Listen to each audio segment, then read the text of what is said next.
¿Puede un símbolo olvidado cambiar la vida de toda una comunidad? Esta es la historia de cómo un simple acto, lleno de amor y fe, puede sanar las heridas no solo de una persona, sino de toda una ciudad. En el pequeño pueblo de San Miguel, perdido entre las colinas de Nuevo México, vivía una pareja de ancianos, Carlos y Rosita Hernández. Ambos tenían más de 70 años y habían vivido juntos casi 50 años, mano a mano, superando las alegrías y tristezas de la vida. Sus rostros arrugados, como mapas de los años vividos, guardaban las huellas de sonrisas y lágrimas, y sus ojos, a pesar de la edad, brillaban con la calidez y la sabiduría que solo vienen con los años. El pueblo de San Miguel era pequeño, solo unas pocas cientos de personas, la mayoría de las cuales tenían raíces mexicanas. Aquí todos se conocían. Los niños jugaban en las mismas calles que alguna vez jugaron sus padres y abuelos. En el centro del pueblo se alzaba la antigua iglesia de San Francisco, un edificio de piedra construido en el siglo XIX por los primeros colonos. Esta iglesia era el corazón de San Miguel, el lugar donde se celebraban todos los eventos importantes: bautismos, bodas, despedidas. Pero en los últimos años, la iglesia, al igual que el pueblo, había estado pasando por tiempos difíciles. La juventud se iba en busca de trabajo a las grandes ciudades. Los ancianos partían de este mundo, y aquellos que quedaban parecían perder la conexión entre sí. Una pared invisible parecía haber crecido entre los vecinos, que alguna vez fueron tan cercanos como hermanos. Y hace 2 años ocurrió una desgracia. Una fuerte tormenta azotó el pueblo y dañó gravemente la torre de la iglesia. La antigua campana, fundida en España y traída aquí por los primeros misioneros, guardó silencio. Cayó desde las alturas, milagrosamente sin matar a nadie, y ahora yacía en el patio de la iglesia, astillada y olvidada, como un símbolo del espíritu moribundo de la comunidad. Cada vez que pasaban junto a la iglesia, Carlos y Rosita se detenían y miraban la campana silenciosa. Para ellos, no era solo un trozo de metal. Esa campana sonó en el día de su boda, en los cumpleaños de sus hijos e incluso en aquel día de luto cuando despidieron a su único hijo. Carlos y Rosita eran una leyenda viva de San Miguel. Su historia de amor comenzó en sus años escolares y ha continuado por más de medio siglo. En su juventud, Carlos trabajaba como mecánico de automóviles y era conocido en toda la vecindad por sus manos de oro. Podía arreglar cualquier motor. Rosita enseñaba en la escuela primaria, y a través de sus manos cariñosas pasaron varias generaciones de locales. Ella enseñaba no solo a leer y escribir, sino también a tener compasión, bondad y respeto por sus raíces. El destino no siempre fue amable con esta pareja. De 3 hijos, solo les quedaron 2 hijas, que se mudaron hace tiempo a grandes ciudades. Su único hijo, Manuel, murió hace 15 años mientras estaba en el servicio militar. Esa herida en los corazones de Carlos y Rosita nunca se cerró por completo, pero su fe les ayudó a encontrar la fuerza para seguir adelante y continuar brindando calor a quienes los rodeaban. La iglesia de San Francisco era un lugar especial en la vida de esta familia. Construida en 1870 por colonos españoles y mexicanos, ha sobrevivido a numerosos eventos históricos. Sus paredes recordaban tiempos en que los territorios pasaban de México a los Estados Unidos. Recordaban períodos de sequía y prosperidad, de guerras y de paz. En el libro de la iglesia estaban inscritos los nombres de muchas generaciones de la familia Hernández. Pero el tesoro más asombroso de la iglesia era su campana, fundida por maestros de Toledo y traída a través del océano. En ella estaban grabadas palabras de las Escrituras en latín, y patrones que recordaban los ornamentos tradicionales mexicanos. Según la leyenda, el metal para la campana fue reunido de monedas y joyas donadas por los primeros feligreses, por lo que su sonido era especialmente melódico y puro. Ese sonido acompañaba la vida del pueblo, anunciaba bodas y funerales, advertía de peligros, reunía a la gente en celebraciones y servicios dominicales. Para los habitantes, el repicar de las campanas era la voz de su comunidad, conectando el pasado con el presente. Por lo tanto, cuando la torre de la iglesia colapsó y la campana cayó y se agrietó, muchos lo tomaron como un mal presagio. El sacerdote, padre Javier, y el consejo municipal discutían las posibilidades de reparación, pero no había fondos para restaurar la torre y reparar la campana. La iglesia continuó operando. Se celebraban servicios, pero sin el sonido de las campanas, algo importante se había ido de la vida de San Miguel. Una mañana de domingo, después de la misa, Carlos se quedó en la iglesia vacía.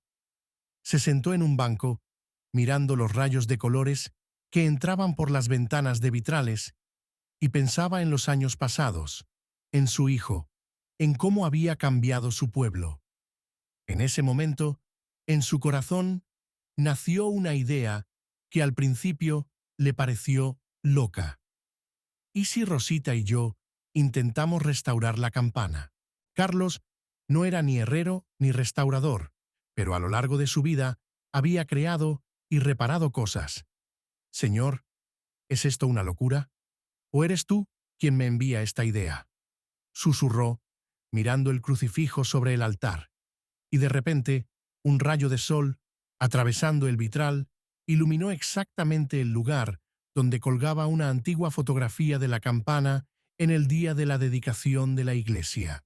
Al regresar a casa, Carlos no se atrevió a hablar de sus pensamientos con Rosita. Pero esa misma noche ocurrió algo sorprendente. Rosita se despertó al amanecer y despertó a su esposo. Carlos, tuve un sueño tan vívido, dijo emocionada. Vi nuestra campana, entera y brillante, y sonaba tan fuerte y alegre, y había personas alrededor, todos nuestros vecinos, e incluso aquellos que se habían ido hace tiempo. Y todos sonreían, y se tomaban de las manos, y vi... La voz de Rosita tembló. Vi a nuestro Manuel.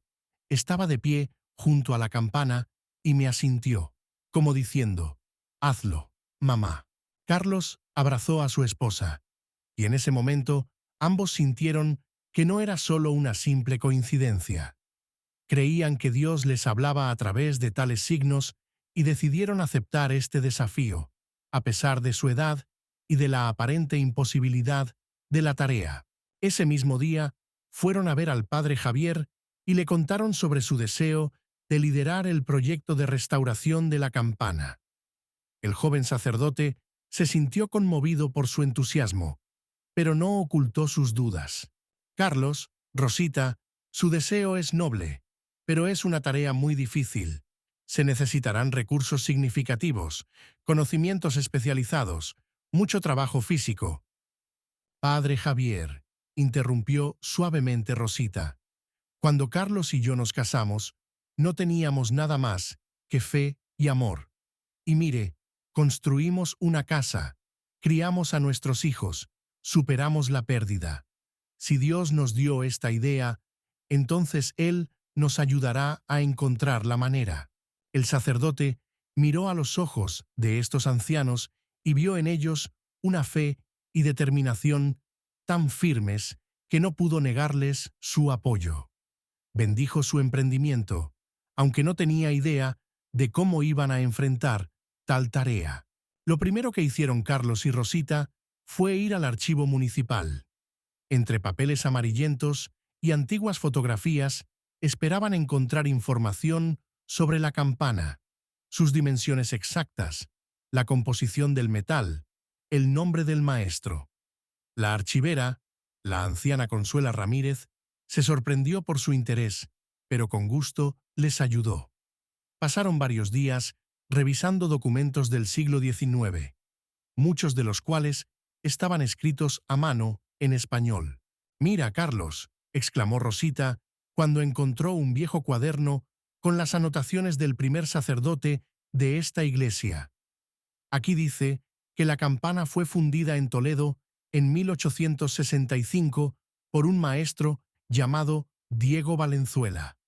Y el metal no es solo bronce, sino una aleación especial con una adición de plata que donaron las familias de los colonos. Carlos tocó con cuidado la amarillenta página. Ahora entiendo por qué su sonido era tan especial. La plata le da suavidad al tono. Con esta información se dirigieron a Miguel Ortiz, el herrero local, el único que aún trabajaba con metal en su comarca. Miguel era el nieto de su viejo amigo y tenía respeto por la pareja de ancianos, pero cuando escuchó sobre su proyecto, simplemente sacudió la cabeza. Don Carlos, doña Rosita, respeto su deseo, pero temo que esto está más allá de mis habilidades. Para tal trabajo se necesita un taller especializado, con un equipo que no tenemos en nuestro pueblo. Además, esto costará una buena cantidad de dinero. Pero Carlos y Rosita no se rindieron. Elaboraron un plan de acción y decidieron comenzar con la recaudación de fondos. Rosita horneó sus famosas bollos de canela siguiendo una antigua receta familiar y empezó a venderlos después de las misas dominicales. Carlos fabricó pequeños cencerros de madera como souvenirs y también los ofreció a cambio de donaciones. Sin embargo, las primeras semanas trajeron decepciones. La gente compraba educadamente la repostería y los souvenirs, pero no hacían donaciones significativas. Muchos consideraban que la idea de restaurar la campana era una pérdida de tiempo y dinero. ¿Para qué queremos una campana si el techo de la escuela gotea?, decían algunos. En nuestros tiempos, todos tienen teléfonos móviles. ¿Quién necesita el sonido de campanas?, bromeaban otros. Además, la edad comenzaba a hacer estragos. Después de largas horas de estar de pie, a Rosita le dolían las articulaciones, y Carlos, al trabajar en los souvenirs, a menudo no podía controlar el temblor en sus manos. Pero cada noche oraban juntos, pidiendo a Dios fuerzas y fe para continuar con la tarea emprendida. Y aún así, a pesar de todas las dificultades, al final del primer mes, en su caja de metal, con la inscripción para la restauración de la campana, se acumulaban $182.37. Era solo una pequeña parte de la suma necesaria, pero para Carlos y Rosita, cada dólar era una señal de que estaban en el camino correcto. El giro en la situación llegó de manera inesperada. Una mañana de domingo, cuando Rosita colocaba su repostería en la mesita junto a la iglesia, se le acercó Elena Gutiérrez, la dueña del único restaurante del pueblo, con quien Rosita tenía una relación complicada debido a una vieja rencilla. «Escucha, Rosita», comenzó Elena, visiblemente nerviosa. «He oído sobre su proyecto con la campana. Me parece una idea maravillosa. Sabes, desde que la campana se silenció, el pueblo se ha vuelto más silencioso. No solo sin el repique, sino de una manera diferente. La gente habla menos, sonríe con menos frecuencia. Quiero ayudar. Puedo organizar una cena benéfica en mi restaurante. Todas las ganancias serán destinadas a la restauración de la campana». Rosita se sintió profundamente conmovida.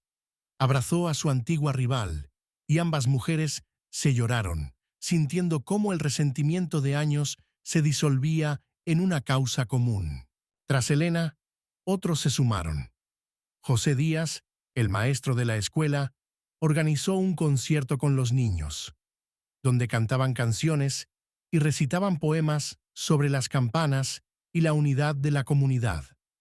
Ramón Fuentes, el carpintero local, se ofreció a hacer gratuitamente un nuevo soporte de madera para la campana. Lo que más sorprendió a todos fue la juventud.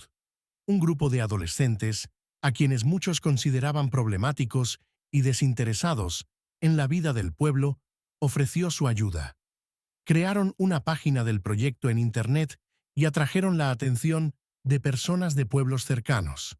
Los adolescentes trabajaban codo a codo con los adultos, y poco a poco desaparecía la brecha entre generaciones que tanto había dividido a los habitantes de San Miguel. 3 meses después de que comenzó el proyecto, se había reunido la cantidad necesaria. Era hora de la etapa más difícil, la restauración de la campana misma. Siguiendo el consejo de Miguel Ortiz, se pusieron en contacto con un especialista de Santa Fe, el maestro Antonio Reyes, conocido por su habilidad para restaurar objetos metálicos antiguos. Cuando Antonio vio la campana, sus ojos brillaron con interés profesional. «Esto es un verdadero tesoro», dijo, pasando suavemente la mano por la superficie opaca. «Campanas como esta ya no se hacen. La grieta es seria, pero no catastrófica. Podré repararla de tal manera que no afecte el sonido. Pero para eso, la campana tendrá que ser llevada a mi taller». El desprendimiento de la campana, aunque temporal, fue emocionante para todo el pueblo. El día en que la cargaron en el camión, muchos habitantes se reunieron para despedirla, como a un viejo amigo que se va a recibir tratamiento. Carlos y Rosita viajaban a Santa Fe cada semana para observar el proceso de restauración. Pasaban horas en el taller de Antonio, observando su trabajo y compartiendo historias sobre el papel que la campana había jugado en la vida de su familia y de todo San Miguel. Mientras tanto, en el pueblo, la restauración de la torre de la iglesia avanzaba a toda máquina. Hombres de diferentes edades, desde adolescentes hasta ancianos, trabajaban juntos, reforzando las paredes, levantando nuevas vigas y preparando el lugar para el regreso de la campana. Las mujeres preparaban comida para los trabajadores, y esos almuerzos conjuntos se convirtieron en pequeñas celebraciones, donde resonaban risas, canciones e historias. Cuando llegó el día del regreso de la campana, todo el pueblo se adornó con banderas y flores. Su instalación, en el lugar original, se convirtió en la culminación de todo el proyecto. Llegó el día del primer toque de la campana restaurada. Era el primer domingo de junio, un día claro y cálido. La gente comenzó a reunirse frente a la iglesia mucho antes del inicio del servicio. Incluso vinieron aquellos que no habían cruzado el umbral de la iglesia en años. Muchos trajeron fotografías familiares que capturaban la antigua campana en diferentes momentos de la historia del pueblo. El padre Javier realizó un servicio especial dedicado al renacimiento de la campana. En su sermón, habló sobre la fuerza de la unidad y cómo un simple proyecto pudo unir a personas de diferentes generaciones, creencias y personalidades. «Esta campana», dijo el sacerdote, «es más que un pedazo de metal.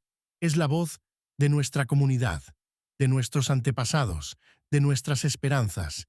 Y hoy, gracias a la fe y al trabajo de Carlos y Rosita Hernández, esa voz volverá a sonar».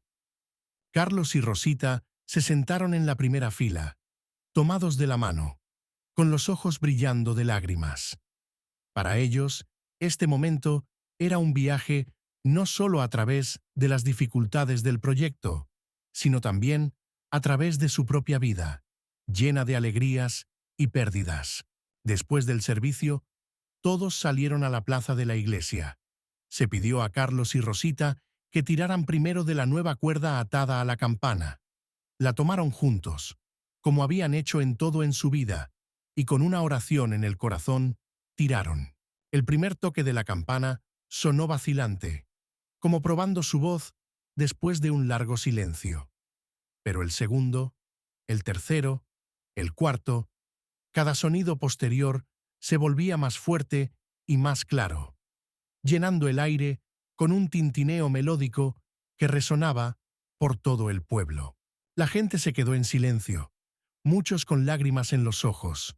En ese momento, Cada uno sintió una conexión especial entre sí y con este lugar, que era su hogar. Algunos, más tarde, dijeron que escucharon en el repique de la campana las voces de sus antepasados y sintieron su presencia cerca. Después de aquel día memorable, la vida en San Miguel comenzó a cambiar.